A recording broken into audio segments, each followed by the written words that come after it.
So our study is basically one of the attempts to be the first assessment of the current lung cancer screening rate in America using the lung cancer screening registry provided by the American College of Radiology. So the background information is that starting around December of 2013, the United States Preventive Services Task Force had given low-dose CT screening for lung cancer with a grade B recommendation for all of those with high-risk smoking history.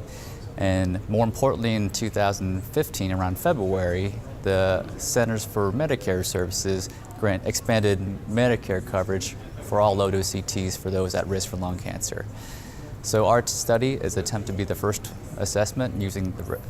the American College of Radiology's Lung Cancer Screening Registry, which was compiled in 2015, and we used the data from 2016 and the preliminary sets from 2017 to give us the current screening rate in America for those at risk for lung cancer, based on those smoking guidelines. So we stratified our data according to the 4 census regions of the United States, being the South, the West, the Midwest, and the Northeast. And ultimately, we compared that to the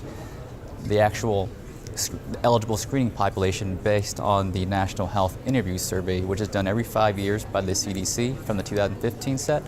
and which gave us the estimated eligible numbers of smokers as our denominator. In summary, we've revealed that the actual screening rate in America in 2016 was only 1.9%, given that there were over 7.6 million eligible smokers who could have been eligible for low-dose CT, and only 141,000 roughly were performed. In 2017, a slight increase up to around 250,000 CT scans were performed, still giving us a rate of only 3.4%.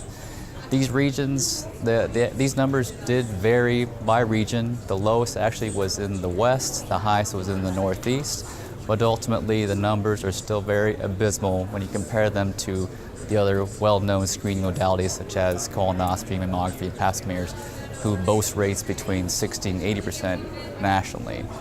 So the results of our study, we really truly hope for this to be a call to action on everyone's part, coming from providers and patients, to increase the awareness and potentially do additional research as needed to increase the screening rate of the #1 cancer killer in America still.